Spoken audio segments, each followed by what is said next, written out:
peace through law. During the Cold War years, faced with the threat of a nuclear holocaust, a few good men set in motion a singular initiative in favor of peace. It was July 1957 when, on the occasion of a gala hosted in London in honor of the American Bar Association, its president, Charles Rhine, the Chief Justice of the United States, Earl Warren, and Sir Winston Churchill agreed to create a program to promote world peace through law, the rule of law against the use of force. It's at that moment they decided to launch what would later be called the World Jurist Association. Years later, in 1963, Charles Rhine and Earl Warren, in their tireless struggle for human rights, inaugurated in Greece the first World Congress of Law. Numerous presidents of Supreme and Constitutional Courts from different countries throughout the world, general attorneys, egregious lawyers, and eminent professors, a group of more than 3,000 jurists centered around a single purpose, defined by President Kennedy in his message to the Assembly. It gives me great pleasure to send greetings to the First World Conference on World Peace through the Rule of Law. This conference represents 5 years of effort and brings together lawyers and judges from overseas from 100 countries in the attempt to develop and strengthen the legal machinery that must form the basis for peaceful relations among all nations. 2 years later, Lyndon B. Johnson inaugurated the Second World Congress in Washington, whose organizing committee was chaired by Presidents Truman and Eisenhower. 25 more assemblies of this kind, organized by the World Jurist Association, have taken place since then in various countries worldwide. Thousands of men and women united in this formidable association to promote peace through law throughout the world.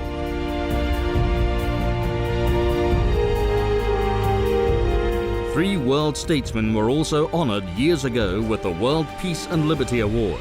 Sir Winston Churchill, René Cassin, father of the UN Declaration of Human Rights, and Nelson Mandela. In Madrid, within the framework of the 26th World Law Congress, the largest association of jurists in the world, King Felipe VI of Spain is awarded the World Peace and Liberty Award for his defense of democratic and constitutional values that has presided over the 40 years of greater freedom and prosperity throughout the history of his country. In February 2020, the World Jurist Association and the World Law Foundation, chaired by Javier Giménez, present the World Peace and Liberty Award to U.S. Supreme Court Justice Ruth Bader Ginsburg. Upon the passing of the U.S. Supreme Court Associate Justice, the World Jurist Association, along with Professor Jane Ginsburg, decided to confer the Ruth Bader Ginsburg Medals of Honor to female jurists who have promoted the rule of law and gender equality throughout their careers. For the first time, this award, that many consider the Nobel Prize of Law, is not given to a person.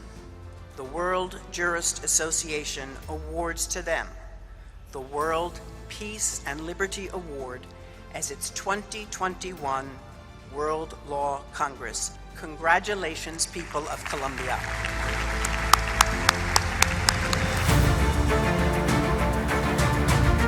For 60 years now, the WJA has worked to strengthen the rule of law around the globe so we can build a peaceful, more inclusive set of societies where the rights of all are respected.